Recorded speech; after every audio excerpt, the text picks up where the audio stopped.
I'm using 1/2-inch plywood that I cut to the width of the original throat plate. Here I am marking the remaining cuts that I'll need to do on the bandsaw.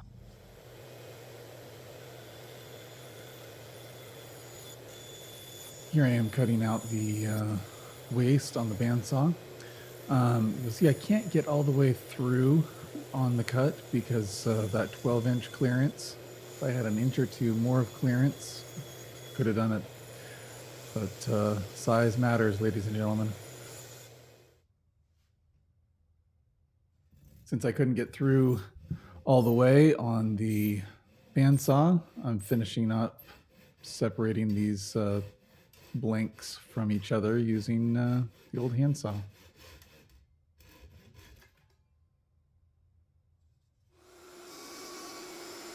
I've attached the original throat plate as a template using double-sided tape to one of my blanks, and here I am just cleaning it up on the router. The blank for the throat plate is not sitting flush on the table saw because of the blade underneath. It is not going below the base of the throat plate, so it makes it stick up. So I'm replacing the 10-inch table saw blade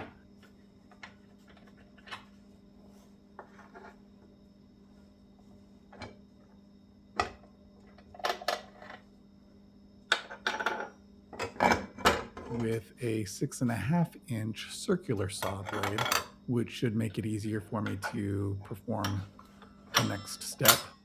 Also on the next step, I need to remove this riving knife. So I fit the blank in, secure the fence over the top of it so it doesn't move around.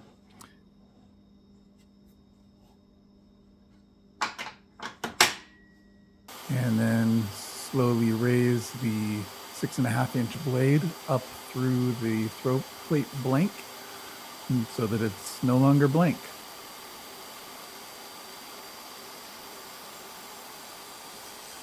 Next, I need to switch it out for my 45-degree bevel throat plate and adjusted the blade.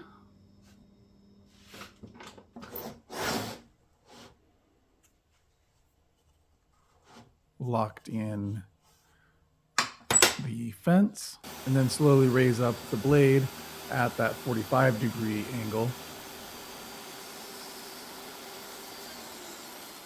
And it's time to remove the 6.5-inch circular saw blade and then put back the 10-inch table saw blade.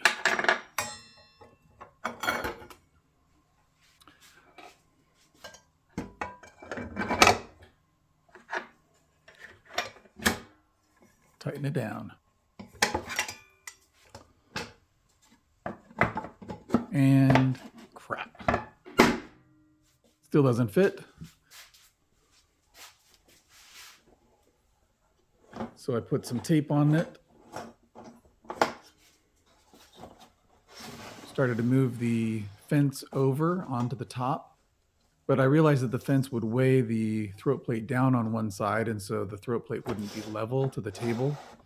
And so I didn't really want that.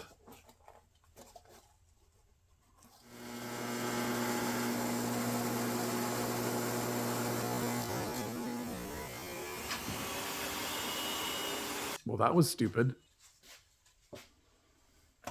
Luckily, I wasn't hurt because I was standing off to the side, so the throat plate didn't injure me as I hurled against the wall in the garage. So I'm trying something different. I've got the new throat plate on top of an older throat plate, and just going to slowly raise up the blade while I've got the Miles Craft grabber securing the spot.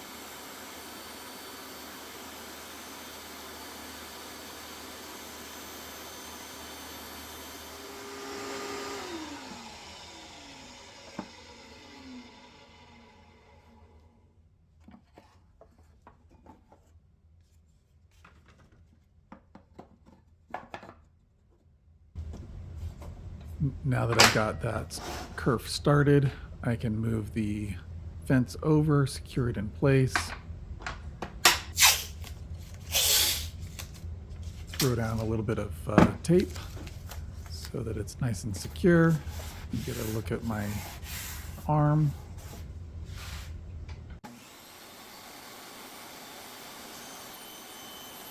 And then raise the blade up again. Now I've got to mark up the additional kerf so that I've got room for my riving knife. And cut the kerf.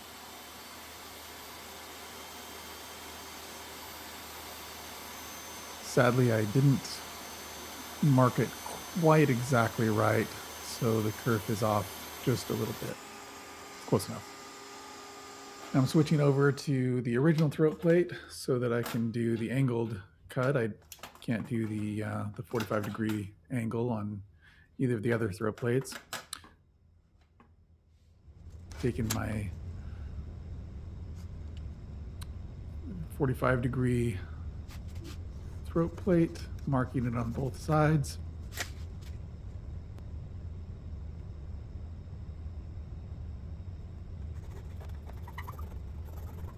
Getting ready to cut it with the 45-degree angle.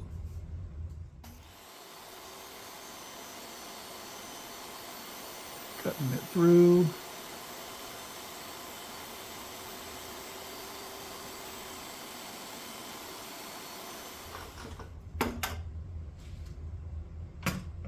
And it still doesn't work because the 45-degree angle blade is still higher than the bottom of the throat plate. So I need to make some additional adjustments. Always great. Additional adjustments.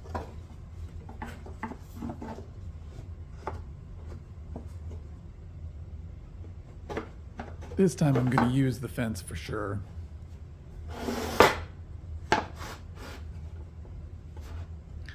And lock that in. And then tape it down so that it doesn't move around as much. Another beautiful view of my arm. And as soon as I turned on the blade, it collapsed that throat plate down. So then just raise the blade up as far as it would go to cut through. That makes it a little bit easier to get that throat plate on and off.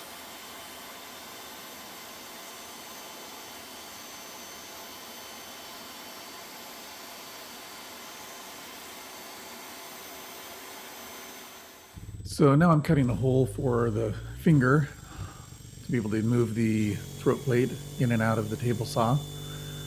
Should have used the drill press, but oh well. I was also really surprised once I started looking at the video footage at just how much vibration that drill causes. Apparently mounting the camera on the workbench where I'm working isn't the most stable. So I drilled this through most of the way and then turned it over and finished it on the opposite side, trying to avoid tear out. On the other one, I figured I'd just go all the way through because I was being a little too aggressive and didn't want to bother with flipping it over. Didn't really have too much tear out either way, so it worked pretty well. Did have a little bit of sanding to do. Did want to make sure not to get any splinters on my pretty little fingers.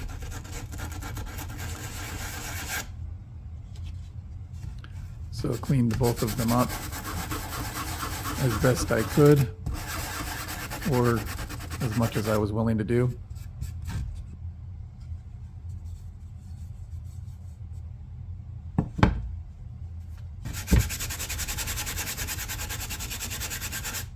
And then they were ready to go.